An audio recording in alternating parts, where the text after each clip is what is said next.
Welcome to soda Buti. So இந்த வீடியோவில் பார்க்க போகிறது 2 படம் அப்புறம் ஒரு வெப் சீரிஸ்பா. இதில் வந்து 2 தமிழ் டப்பிங்லேயே இருக்குது, ஒரே ஒரு படம் மட்டும் தமிழ் டப்பிங்கில் இல்லை.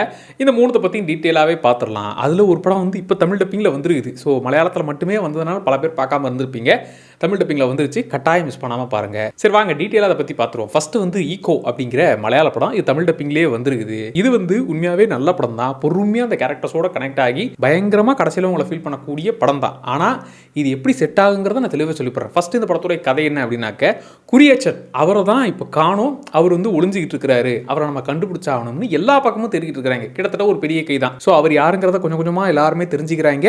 அவர் என்ன ஆனாரு, அவர் ஏன் கிடைச்சாகணுங்கிற மாதிரி எல்லா பக்கமும் தேடிக்கிட்டு இருக்கிற இப்போ அதுக்கப்புறம் என்னெல்லாம் ஆகுது, அவரை கண்டுபிடிச்சாங்களா, என்னெல்லாம் நடந்துச்சுங்கிறது தான் படமே. இந்த படத்தோட டேரக்டர் வந்து இதுக்கு முன்னாடி கிஷ்கிந்தா காண்டம், அதுக்கப்புறம் வந்து கேரளா கிரைம் ஃபைல்ஸோட சீசன் 2 அவர் தான் எடுத்தாரு. ஸோ வெறும் இந்த கேரக்டர்ஸை வச்சே மட்டும் சொல்லாமல் அங்கே இருக்கிற விலங்குகளை வச்சுமே அவர் சொல்லுவார். முக்கியமாக அதில் நாய்களை வச்சு அந்த இடத்தையே ஒரு மாதிரி ஃபீல் பண்ண வைப்பார். அதெல்லாம் வெயிட்டாக இருந்துச்சு. சரி, இந்த படம் முதல்ல யாருக்கு எப்படி செட் ஆகும்னு சொல்லிடுறேன். கிளைமேக்ஸ் ட்விஸ்ட்டு உண்மையாகவே சூப்பராக இருக்கும், அது மாற்றுக்கிறதே இல்லை. ஆனால் அவ்வளோ நேரம் வெயிட் பண்ணிட்டு எங்க இந்த ட்விஸ்டாங்க அப்படிங்கிற மாதிரி சில பேருக்கு தோணலாம். ஏன்னா அவங்க இந்த கேரக்டர்ஸோட கனெக்ட் ஆகி இருக்க மாட்டாங்க. பொறுமையாக இந்த குரியச்சன் யார், அது இல்லாமல் மற்ற கேரக்டர்ஸ்லாம் யார், அவங்களுடைய பர்பஸ் என்ன அப்படிங்கிறத கொஞ்சம் கொஞ்சமாக அந்த கேரக்டர்ஸோடைய பாயிண்ட் ஆஃப் வியூவில் நீங்கள் கொஞ்சம் கொஞ்சமாக கனெக்ட் ஆனீங்கன்னா கடைசி ட்விஸ்ட்டு டேய் செம்மையாக இருக்குடா அப்படிங்கிற மாதிரி ஒரு ஃபீலை கொடுக்கும். இல்லை நான் வழக்கமாக கடைசியில் தூக்கி வாரி போகிற ட்விஸ்ட்டை மட்டும் தான் எதிர்பார்ப்பேன் அப்படின்னா அவங்களுக்கு பெரிய விஷயமாகவே இது ஃபீல் ஆகாது. அதுவுமே தெளிவாக சொல்லிவிட்டேன். சீரியஸாக இப்போ ஓடிடிக்கு வந்ததுனாலே திரும்பி இன்னொரு தடவையும் பார்த்ததா உண்மையாகவே மிரட்டி இருந்தாங்க. ஸோ இது சில பேர் கன்ஃபியூசிங்காக இருக்குது, எனக்கு அந்தளவுக்குலாம் ஃபீல் ஆகலை அப்படின்னா சொல்லுங்கள், நம்ம ஃபுல் எக்ஸ்ப்ளனேஷனே இதுக்கு வீடியோவை போடலாம். எனக்கு இது ரொம்ப பிடிச்ச படம். ஆனால் அதுக்கான நீங்கள் டைமை ஒதுக்கி பார்த்தீங்கன்னா சூப்பரான படம். சொல்லுங்கள், நம்ம சைடில் ஃபுல் எக்ஸ்ப்ளனேஷன் போடலாம். அத்தனைக்கும் ஒர்த்தான ஒரு படம். இதில் எனக்கு மோஸ்ட் ஃபேவரட் சீக்வன்ஸே அந்த நாய்களை இவங்க ட்ரெயின் பண்ணுறதா இருக்கட்டும், அதை வச்சுக்கிட்டே ஒரு டெரரான ஃபீலை க்ரியேட் பண்ணுவாங்க தெரியுமா.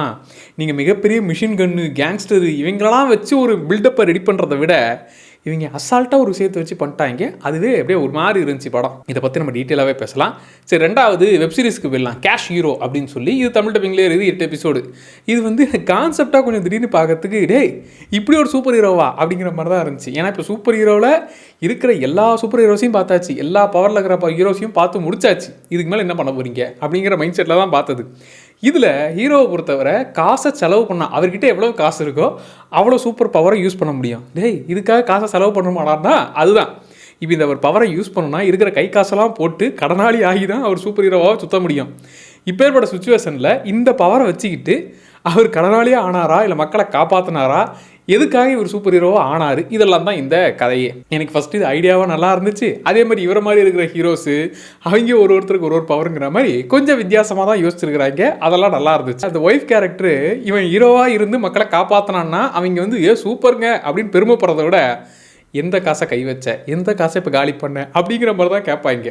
நமக்குமே அந்த பவர் இருந்துச்சுன்னா கூட டேய் காசை செலவு பண்ணிலாம் ஹீரோவாக முடியாதா அப்படிங்கிற மாதிரி தான் ஃபீல் ஆகும். ஐடியாவாக ஜாலியாக இருந்துச்சு. அப்புறம் சில சீக்வன்சஸ்ஸு அதில் இங்கே பவர்ஸோடு இருக்கிறவங்கெல்லாம் பண்ணக்கூடிய அந்த ஃபைட் சீக்வன்ஸு அதெல்லாம் நல்லா இருந்துச்சு. ஆனால் எனக்கு ஒரு 3வது எபிசோடுக்கு மேலே நல்ல பவர் தான், வித்தியாசமான பவர் தான், எல்லாம் ஓகே. இவங்களுக்கு டஃப் கொடுக்குற மாதிரி விஷயங்களே பெருசாக இல்லையே. அதுலேயும் இவங்க காட்டின ஹீரோஸ்லாம் அவ்வளோ பவர்ஃபுல்லாக இருக்கிறாங்க. அவங்களுக்கு டஃப்பான ஆப்போனண்ட்டாகவே இல்லாமல் அப்படியே ஃப்ளாட்டாக போன ஒரு ஃபீல் தான். இது வந்து சும்மா இந்த கேடிவியில் இந்த படம் பிடிக்குதோ இல்லையோ அப்படியே ஒரு மாதிரி போட்டு விட்டால் போயினே இருக்கும் தெரியுமா, அந்த மாதிரி ஒரு ஃபீல் தான் எனக்கு இந்த சீரிஸ் இருந்துச்சு. நல்ல ஐடியா, ஜாலியான ஐடியா, தமிழ் டப்பிங்கில் இருக்குது, எல்லாம் ஓகே தான். ஆனால் எனக்கு 4, 5, 6லாம் சரி இந்த பவர் வச்சு என்ன பண்ண போகிறீங்க, அங்கே பிரச்சனை உங்களுக்கு ஒன்றும் பெருசாலாம் ஃபீல் ஆகலையே அப்படிங்கிற மாதிரி ஒரு மாதிரி ஃப்ளாட்டாக தான் ஃபீல் ஆச்சு. பட் கடைசியாக முடித்த விதம் தெரியும், இப்படி தான் நீங்கள் ஓவர் எமோஷனலாக ஆக்கி முடிப்பீங்க. அதுலேயும் இந்த சீக்வன்ஸை இந்த பவர் இருக்கும் போது இப்படி தான் முடிப்பீங்கன்னு உங்களுக்கு பச்சையாக தெரியும். அதுவுமே அப்படியே இருக்கும். என்னை பொறுத்த வரைக்கும் இது வந்து ஒரு ஓகே சும்மா டைம் பாஸ்க்கு பார்க்கலாம் அப்படிங்கிற ஒரு கேட்டகரி தான். ஆஹா ஓஹோ பா இதுதான்டா பெஸ்ட்டு, சூப்பர் ஹீரோலே புது ஹீரோ வந்துட்டான்டா அப்படிங்கிற அளவுக்குலாம் எனக்கு ஃபீல் ஆகலை. ஒரு மாதிரி அப்படியே போச்சு. ஏன்னா இப்போ ஹீரோவுக்கு டஃப் கொடுக்க ஒரு லேடி கேரக்டர் வரும், அதோடைய பவரே கொஞ்சம் வெயிட்டாக இருக்கும். அதெல்லாம் அசால்ட்டாக ஹீரோவை முடிச்சு விட்ருவோம். ஆனால் அதை கூட கொஞ்சம் டம்மியாக யூஸ் பண்ண மாதிரி தான். ஆக்சுவலாக இவங்க பவர்ஃபுல்லான ஆளுங்களை நிறைய பேர் வித்தியாசமாக காமிச்சு விட்டாங்க.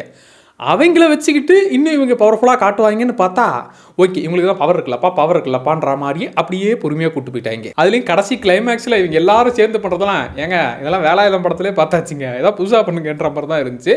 ஒரு ஓகேவான சீரிஸ், ஆனால் கொஞ்சம் வித்தியாசமான சீரிஸ், வேணும்னா ட்ரை பண்ணுங்கப்பா. மூணாவது வந்து ஹாக். இது வந்து உண்மை சம்பவத்தை பேஸ் பண்ண ஒரு படம். இது தமிழ் டப்பிங்கில் கிடையாதுப்பா. சீரியஸாக நான் கூட ஓகே இங்கே ரொம்ப டாக்குமெண்ட்ரி மோடில் பெருசாக கனெக்ட் ஆகாமல் மெசேஜ் சொல்லணுன்றதுக்காக பண்ணியிருப்பாங்கன்னு தான் ட்ரை பண்ணேன். சரி கொஞ்ச நேரம் பார்க்கலாம், செட் ஆகலாம், நிறுத்திடலாம் தான் ட்ரை பண்ணேன். ஆனால் நல்லா இருந்துச்சு. ஏன்னா அவங்க செலக்ட் பண்ண ஆர்டிஸ்ட்டுகள்லாம் அந்த கேரக்டராகவே ஃபீல் பண்ண வச்சுட்டாங்களா, அதனாலேயே எனக்கு இந்த படம் வந்து கொஞ்சம் நல்லாவே கனெக்ட் ஆச்சு. இதில் கதை என்ன அப்படின்னாக்க, ஹீரோயின் எப்பா என்னுடைய குழந்தைங்களை பார்த்துக்கணும், அதுக்காக எனக்கு இது தேவை அப்படின்னு சொல்லி அவங்க கோர்ட்டில் கேஸ் போடுறது தான் கதையே. ஆக்சுவலாக ஹீரோயின் வந்து நம்ம ஹீரோ கூட லவ் பண்ணி கல்யாணம் பண்ணி அழகாக வாழ்ந்துட்டு இருக்கிறாங்க. இப்போ இவங்களுடைய புருஷன் இன்னொரு கல்யாணத்தை பண்ணிட்டு வந்துட்டா. அப்படி அதனால இவங்களை ஒதுக்குறது, பெருசா கண்டுக்காம இருக்கிறதுங்கிற மாதிரியே போயிட்டு இருக்குது. என்ன இருந்தாலும் அவர் என்னுடைய புருஷன், அதனால எனக்கு பார்த்துக்கிறதுக்கான காசை அவர் கொடுத்து தான் ஆகணும்னு சொல்லி அவங்க கோர்ட்ல கேஸ் போட்டு ஜெயிக்கிறது தான் கதை. ஏண்டா இது சிம்பிளான கேஸ் தானடா, இதுல என்னடா ஜெயிக்கிறதுக்கு இருக்குது, இதுல என்னடா போராட வேண்டி இருக்கு அப்படின்னா, படத்தை பாருங்க. இவங்க போராடி அத்தனை வருஷம் போராட்டத்துக்கு அப்புறமா அந்த கேஸை ஜெயிக்கிறதுங்கிறது தான் கதையே. அவங்க கொஞ்சம் கொஞ்சமாக அவங்களுடைய நிலைமையை புரிஞ்சுக்கிறது. ஆக்சுவலாக இதில் ஹஸ்பண்ட் கேரக்டரை பயங்கர வில்லன், அவன் வந்து இருக்கிறதுலே மோசமானவன் அப்படிங்கிற மாதிரிலாம் காட்டலாம். ஆனால் இவங்க அந்த மோட்லேயே போகாமல் அந்த கேரக்டருக்கு நீ என்ன மதிக்காமல் இருக்கிற, என்ன மதிக்காமல் இருக்கிற அளவுக்கு நீ பெரிய இவளா அப்படிங்கிற மோடில், அதாவது நடுநடுவில் கொஞ்சம் வில்லத்தனம் இருந்தாலும் அவனுக்குள்ளேயே சில நல்ல விஷயங்கள்லாம் இருக்குங்கிற மாதிரி பேலன்ஸ்டாக தான் மெயின்டைன் பண்ணாங்க. முக்கியமாக இந்த கேஸ் வந்து மிகப்பெரிய கான்ட்ரோவர்சியான கேஸ். அதை அவங்க படமாக பண்ணாங்கன்னா லைட்டாக கொஞ்சம் தப்பி இருந்தால் கூட எக்ஸ்ட்ரீமாக அவங்க மேலே ஹேட்டை பரப்புற மாதிரி ஆகிடும். ஆனால் அதை பேலன்ஸ்டாக மெயின்டைன் பண்ணதே பெரிய விஷயம். எனக்கு இதில் ஹீரோயின் கேரக்டருக்கு அவங்க மற்ற எல்லாருமே சேர்ந்து உனக்கு குரானை பற்றி தெரியுமா, குரானில் இது இருக்குன்னு தெரியுமான்னு அவங்க சொல்லும் போது அவங்கள விட நல்லா படித்தவ, அதனால் இதை தெளிவாக சொல்லுவா. முதல்ல நீ முழுசாக படிச்சிருக்கியா, எனக்கு தெரியும் அப்படின்னு சொல்லி அவங்க பேசுகிற இடம்லாம் சூப்பராக இருந்துச்சு. அதாவது அவளுக்கு ரிலீஜனை பற்றி முழுசாக தெரியும், நீங்கள் முழுசாக தெரிஞ்சிக்காம நீங்களாவே ஒன்று புரிஞ்சிக்கிட்டு அவளை அகேன்ஸ்டாக பேசுகிறீங்க பாருன்ற அந்த விஷயத்த இல்லை டார்கெட் பண்ணி பேசுனது நல்லா இருந்தது. அண்ட் ஹீரோயின் கேரக்டராகவும் சரி, அவங்க கொஞ்சம் கொஞ்சமாக அவங்க ஃபேமிலியை பார்த்துக்கிறது, ப்ளஸ் இப்போ புருஷனுக்கு இன்னொரு பொண்டாட்டி வந்துட்டா, அவங்க பேசிக்கிற அந்த ஒரு சீனுன்ற மாதிரி இதில் ஏகப்பட்ட சீக்வன்ஸும் ரொம்ப நல்லா இருந்துச்சு. இது உண்மை சம்பவங்கிறதுனால பொறுமையாக தான் போகும். சில கொஞ்சம் வேறு ஏரியாவெலாம் டச் பண்ணிட்டு வருவாங்க.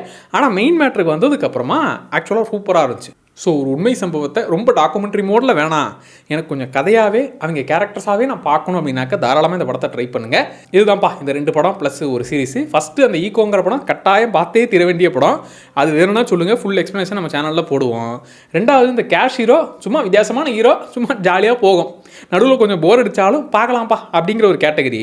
இந்த ஹாக்குங்கிற படம் எனக்கு இந்த உண்மை சம்பவங்கள்லாம் பார்க்க பிடிக்கும், ஆனால் அது டாக்குமெண்ட்ரி மோடில் எனக்கு இருக்கக்கூடாது அப்படின்னா தாராளமாக இதை ட்ரை பண்ணுங்கள். அண்ட் இதில் நீங்கள் எத்தனை பார்த்து முடிச்சிட்டிங்க, உங்களுக்கு எப்படி இருந்துச்சுங்க கமெண்ட்ல சொல்லுங்க. மறக்காம சோடா பொடி சேனலை சப்ஸ்கிரைப் பண்ணிக்கோங்க. Tata bye.